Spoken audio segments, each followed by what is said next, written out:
मुख्यमंत्री के नाम को लेकर के हलचल तेज हो गई है और दिल्ली में भी इसकी धमक देखने को मिल रही है। हमारे 4 सहयोगी हमारे साथ जुड़े हुए हैं। दिल्ली से हमारे सहयोगी ब्रह्म प्रकाश हमारे साथ हैं, अंकुर त्यागी जयपुर से, अश्विनी पांडे रायपुर से और राहुल मिश्रा भोपाल से हमारे साथ जुड़ रहे हैं। सबसे पहले अंकुर, समझना चाहेंगे 5 बजे जो ये बैठक होने जा रही है, विधायकों को सिर्फ मुबारकबाद दी जाएगी या कुछ संदेश भी दिया जा सकता है? क्या हलचल है जयपुर में?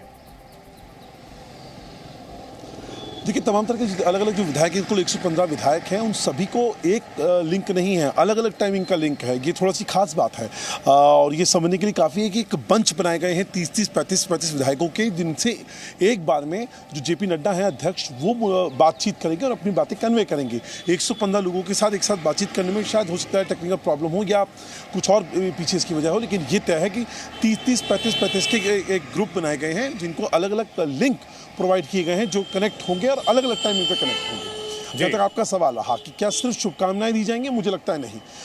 पूरी रूपरेखा, नाम छोड़ के बाकी पूरी रूपरेखा विधायक दल की क्या होनी चाहिए, आइडल क्या पोजीशन होगी और किस तरह से बिहेव करना है और किस तरफ से राजी होना है, मुझे लगता है ये सब चीज़ें तयशुदा तरीके से उनको बता दी जाएगी। सिर्फ नाम नहीं बताया जाएगा कि उनका मुख्यमंत्री कौन होगा। जी ठीक है ब्रह्म प्रकाश, काफी अहम बैठक ये होने जा रही है कल की विधायक दल की बैठक से पहले।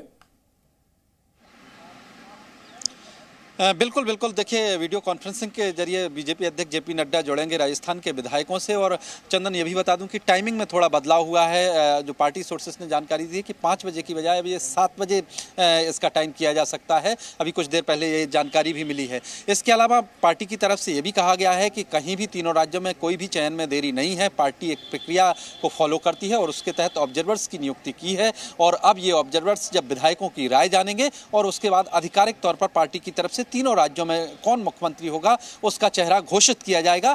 पार्टी का कहना है कि एक प्रक्रिया है, उसको फॉलो किया जा रहा है। सबसे महत्वपूर्ण बात लेकिन यह है चंदन की राजस्थान को लेकर खासतौर पर बीजेपी ध्यान दे रही है, क्योंकि जिस तरह से वसुंधरा राजे वहां पर दावेदारी ठोके हुए हैं, उसको लेकर पार्टी को यह चिंता है कि कहीं इसका असर लोकसभा चुनाव में ना पड़े। यही वजह है कि जो तीनों चेहरे तय किए जाएंगे वो पूरे चर्चा करके तय किए जाएंगे ताकि लोकसभा चुनाव में इसका कोई नुकसान ना उठाना पड़े। जी बिल्कुल, निश्चित तौर पर। और राहुल के पास चलते हैं, भोपाल से वो हमारे साथ जुड़े हुए हैं। राहुल, भोपाल में क्या अपडेट देखने को मिल रही है? कौन इन दिख रहा है रेस में, कौन आउट दिख रहा है? देखिए, क्योंकि सोमवार को यहाँ पे विधायक दल की बैठक होनी है और विधायक दल की बैठक में ही विधायक दल के नेता की चयन होगा यहाँ पर, और वही आगे यदि जाकर के मुख्यमंत्री कहा सकता है कि 48 घंटे के अंदर में ही ये जानकारी मिल जाएगी कि राज्य का अगला मुख्यमंत्री यहाँ पर क्या होगा। तमाम नेताओं के यहाँ पर नाम है, लेकिन जो सबसे बड़ी चीज़ है कि यहाँ पर बीजेपी में सरप्राइजेज हमेशा देखने को मिलता है। हमेशा जो है एक चौंकाने वाले निर्णय देखने को मिलता है।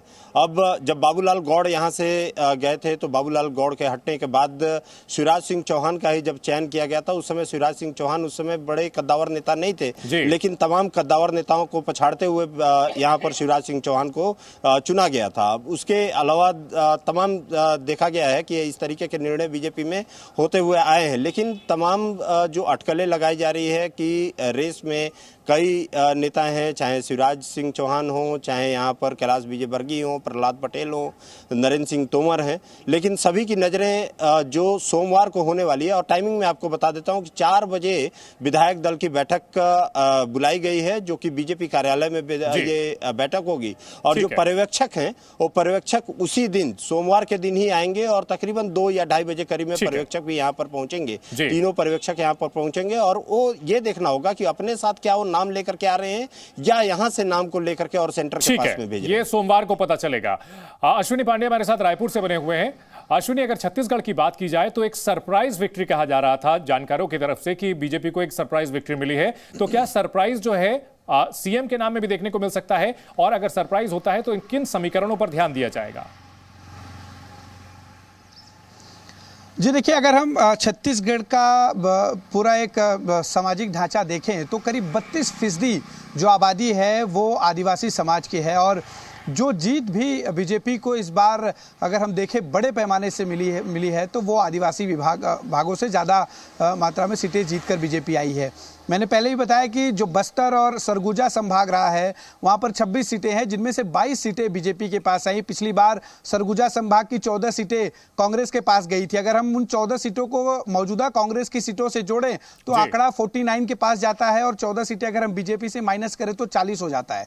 तो ये आंकड़ा कहीं ना कहीं इस बात की तस्दीक करता है कि आदिवासी समाज के किसी व्यक्ति को मुख्यमंत्री बनाया जा सकता है और जिस तरह से पर्यवेक्षकों को चुना गया है वो कहीं ना कहीं इस तरफ संकेत भी देता है। और आदिवासी समाज से अगर हम बात करें तो रेणुका सिंह महिलाओं में जो है सबसे आगे चल रही हैं। दूसरी तरफ है यहाँ पर गोमती साय, वो काफ़ी आगे चल रही हैं जो आदिवासी समाज से आती हैं। और पुरुष में अगर हम बात करें तो विष्णुदेव साय ये जो है काफ़ी आगे चल रहे हैं। अगर आदिवासी जो है समाज से मुख्यमंत्री बनाए जाने को लेकर बीजेपी पूरी तरह से अगर उन्होंने तय कर लिया है तो वहीं दूसरी तरफ रमन सिंह और जो अरुण साव है उनका भी नाम इस लिस्ट में है। देखना होगा कि कल किस पर जो है मुहर लगती है भारतीय जनता पार्टी के विधायक दल की बैठक के बाद। ठीक है, बहुत शुक्रिया आप सभी का इस बड़ी खबर पर जानकारी देने के लिए।